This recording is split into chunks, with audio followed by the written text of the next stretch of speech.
Tôi là một con vật tu luyện đã 500 năm. Suốt đời tích đức hành thiện. Liền kích đại tiên.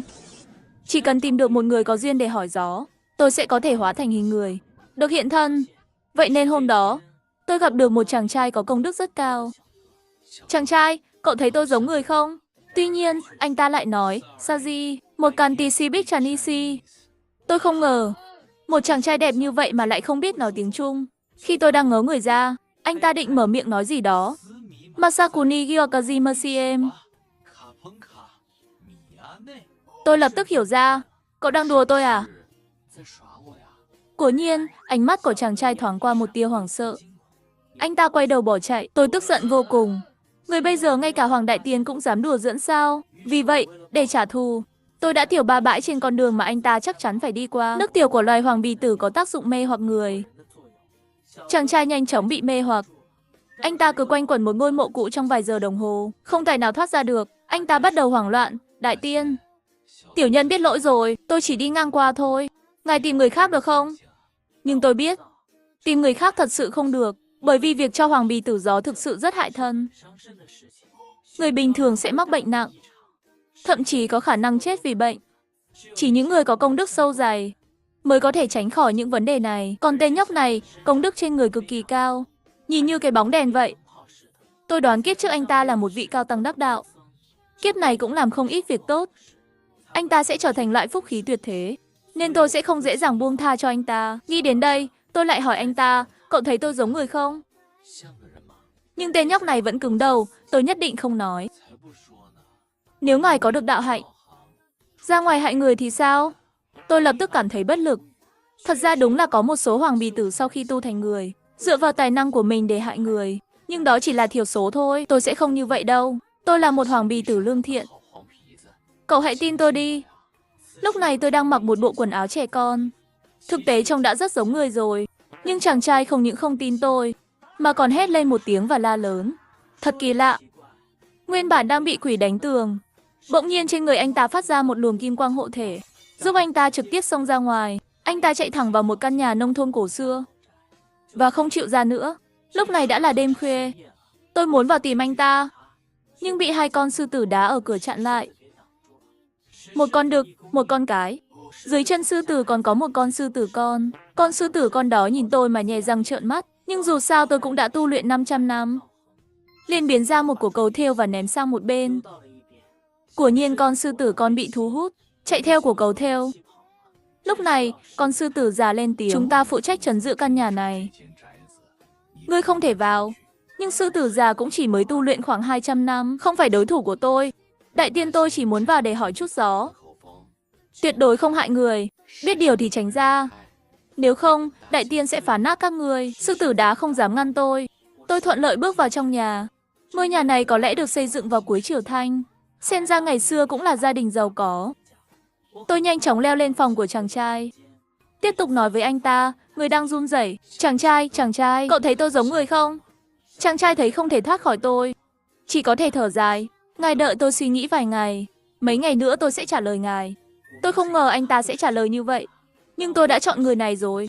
Việc cho tôi gió thì không thể thay đổi. Thôi được. Tuy nhiên, khi tôi vừa định quay đi, thì phát hiện anh ta lộ ra vẻ vui mừng. Tôi lập tức quay lại. Đây không phải kế hoãn binh của cậu chứ? Anh ta ngay lập tức cứng đơ người, vẻ ngạc nhiên đã tố cáo anh ta. Tôi cười lạnh một tiếng. Cậu muốn suy nghĩ mấy ngày? Trong khoảng thời gian này, đại tiên sẽ ở nhà cậu và không đi đâu cả. Nói xong, tôi nhảy tới bên cạnh anh ta. Nhưng tôi không ngờ anh ta bỗng nhiên không sợ nữa. Thậm chí còn lộ ra vẻ mặt hớn hở, lông lá dễ thương ghê.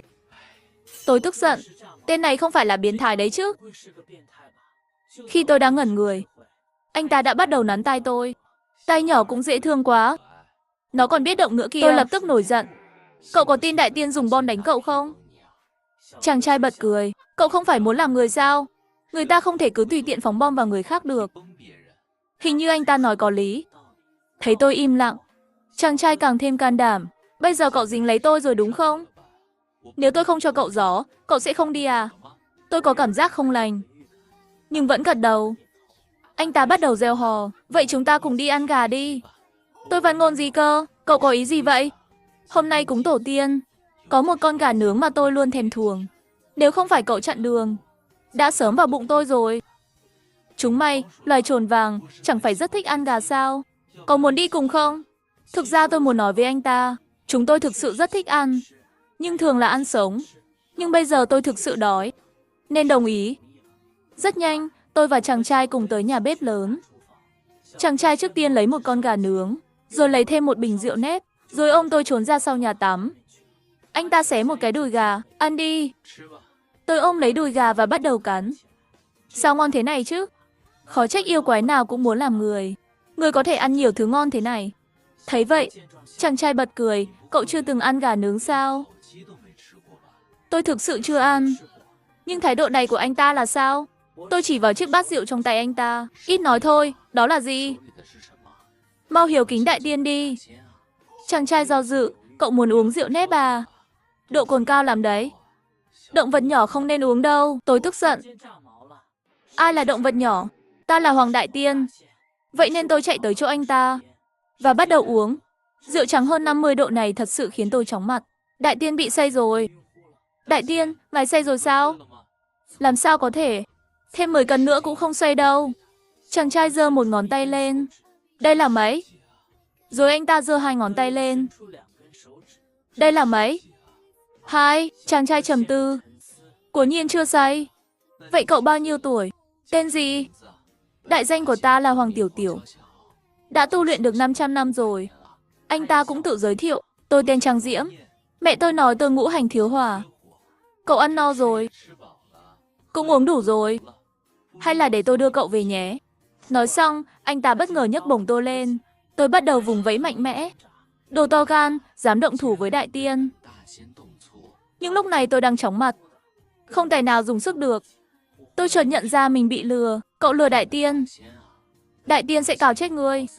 Trang Diễm bật cười. Người và yêu khác đường mà.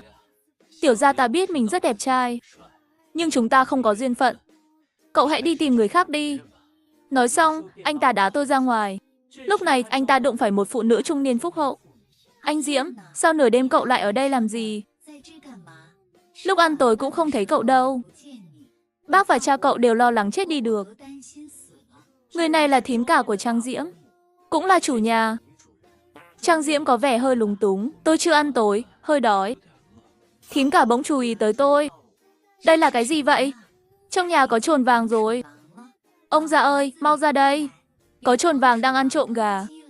Mau ra đánh chết nó. Trang Diễm giật mình. Thím cả, đừng hiểu lầm. Đây là con trồn nuôi của cháu. Tính ra tên nhóc này còn có chút lương tâm, nhưng thím cả vẫn nghi ngờ.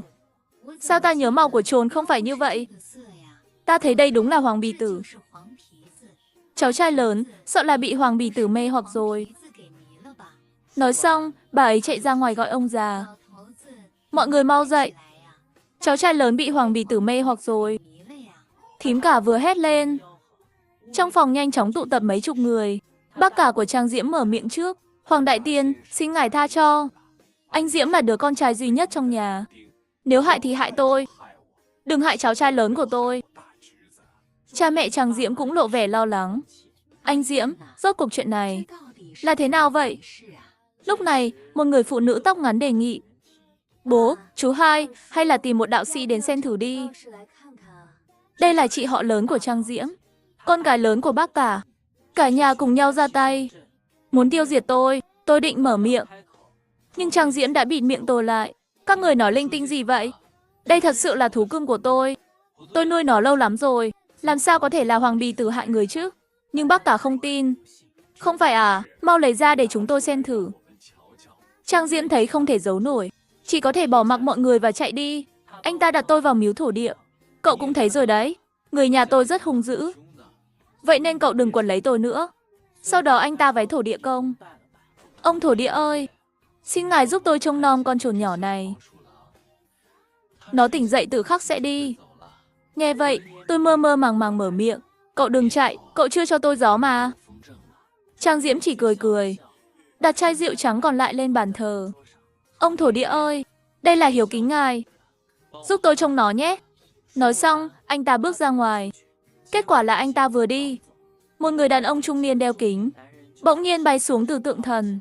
Trước kia ông là giáo viên tiểu học trong làng. Trong vụ cháy trường học đã cứu được hơn 10 đứa trẻ. Cuối cùng bản thân ông lại mất mạng trong biển lửa, vì khi còn sống có công đức lớn, nên sau khi chết trở thành thần thổ địa địa phương. Ông cầm rượu lên uống một ngụm, rượu này mạnh đấy. Hoàng Tiểu Tiểu, mắt nhìn của ngươi không tệ đâu, nhưng ngươi chưa nói với cậu ta rằng mấy đêm này không được đi lung tung bên ngoài sao?